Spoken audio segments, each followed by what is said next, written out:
రాజకీయాలకు అతీతంగా నల్గొండ జిల్లా అభివృద్ధి ధ్యేయంగా అందరూ కలిసి పనిచేయాలని రాష్ట్ర రోడ్లు, భవనాలు, సినిమాటోగ్రఫీ శాఖల మంత్రి కోమటిరెడ్డి వెంకటరెడ్డి పిలుపునిచ్చారు.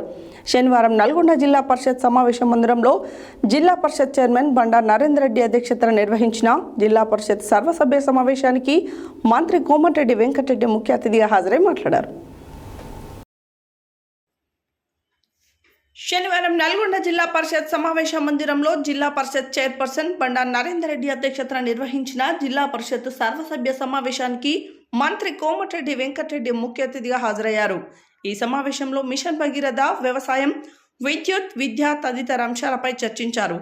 అనంతరం మంత్రి కోమటిరెడ్డి మాట్లాడుతూ ప్రతి ఇంటికి మిషన్ భగీరథ తాగునీరు వచ్చేలా చూడాలని, ఇందుకు మిషన్ ఇంజనీరింగ్ అధికారులు గ్రామాలలో తిరిగి సమస్యలు గుర్తించి వాటిని పరిష్కరించాలని కోరారు. అవసరమైతే శాసనసభ్యుల నిధుల ద్వారా చిన్న చిన్న సమస్యలను అధిగమించాలని సూచించారు. ఆగస్టు 15లోగా రాష్ట్రంలో సుమారు 31,000 కోట్ల రూపాయలను రైతుల రుణమాఫీ చేసేందుకు రాష్ట్ర మంత్రివర్గం ఆమోదించినట్లు వెల్లడించారు. అదేవిధంగా రైతు భరోసాపై సైతం త్వరలోనే నిర్ణయం తీసుకుంటామని, 2 లక్షల రూపాయల రైతులకు రుణమాఫీ చేసింది గతంలో ఏ ప్రభుత్వం లేదని అన్నారు. శాసనమండలి చైర్మన్ గుత్తా సుఖేందర్ రెడ్డి మాట్లాడుతూ మిషన్ భగీరథకు సంబంధించిన పెండింగ్లో ఉన్న బిల్లులు చెల్లింపులపై అధికారులు స్పష్టతనివ్వాలని అన్నారు. జిల్లాలో రోడ్లు, భవనాల శాఖ మంత్రిగా కోమటిరెడ్డి వెంకటరెడ్డి, సాగునీటి ప్రాజెక్టుల మంత్రిగా ఉమ్మడి జిల్లాకు చెందిన ఉత్తమ్ కుమార్ రెడ్డిలు ఉన్నందున జిల్లాలో పెండింగ్లో ఉన్న గొట్టిముక్కుల, సింగరాజుపాలెం, పెళ్లిపాకుల రిజర్వాయర్లు, పిల్లాయిపల్లి, ధర్మారెడ్డి రిజర్వాయర్లు, కెనాల్లను పూర్తి చేయడానికి చొరవ చూపాలని మంత్రిని కోరారు. ప్రజా సమస్యల పరిష్కారమే ధ్యేయంగా సమిష్టిగా జిల్లా అభివృద్ధికి కృషి చేద్దామని ఆయన పిలుపునిచ్చారు. అదేవిధంగా ఎమ్మెల్యేలు వేముల వీరేశం, బత్తుల లక్ష్మారెడ్డి, మందుల శామేలు, బాలు నాయక్ ఎంపీలు పాల్గొని మాట్లాడుతూ సబ్స్టేషన్లు, ట్రాన్స్ఫార్మర్లు తదితర వాటి కోసం ఇదివరకే జిల్లాకు 11 కోట్ల రూపాయలు మంజూరు చేయడం జరిగిందని, ఇటీవల మరో 7 కోట్ల రూపాయలు రానున్నాయని, ఎక్కడైనా ట్రాన్స్ఫార్మర్లు ఓవర్లోడ్ సమస్యలను తమ దృష్టికి తీసుకువస్తే వెంటనే వాటిని పరిష్కరిస్తామని తెలిపారు.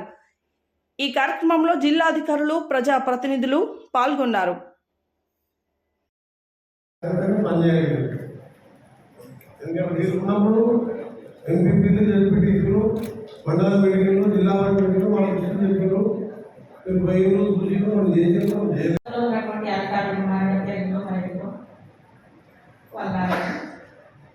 సో దీనిపైన స్పెషల్ కేర్ తీసుకొని 2 లక్షల రుణమాఫీ గతంలో ఎప్పుడు కూడా ఒకసారి జరగలేదు. 2014 నుండి 2023 డిసెంబర్ 11 వరకు మొదటి విడత పోయిన గవర్నమెంట్లో 16,000, ఆ తర్వాత 12,000 కోట్లతో మొత్తం 28,000 కోట్లు 10 నెలల్లో మాత్రమే అది 6-7 విడతలుగా ఇవ్వడం జరిగింది. దాంతో రైతు పెద్దగా లాభం జరగలేదు.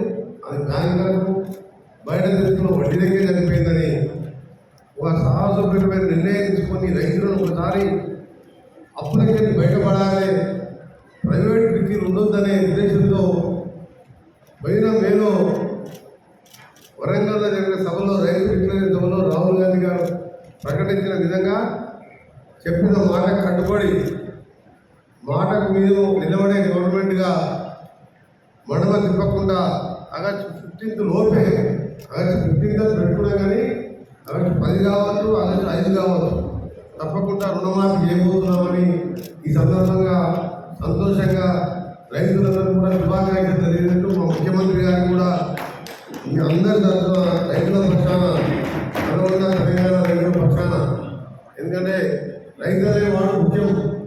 ఎంత చేసినా మనం పెట్టుబడి ఒకసారి అతివృష్టికి, ఒకసారి అనావృష్టికి, ఒకసారి రాళ్ళ వర్షం, ఒకసారి కరువు, పోయినసారి చూసిన నీళ్ళు లేక చేసిన పంటలు ఎన్నుకోవడం. ఎమ్మెల్సీ గారికి, ఎంపీ సభ్యులకు, ఎంపీలకు, జిల్లా ఉన్నతాధికారులకు, పార్టీ మిత్రులందరూ కూడా హృదయపూర్వక నమస్కారం. అధ్యక్ష, ఈ ద్వారా మనం కూడా అడగడం జరుగుతున్నది. దానికి ఎక్కడ వేసిన ముందర అక్కడే ఉన్నది.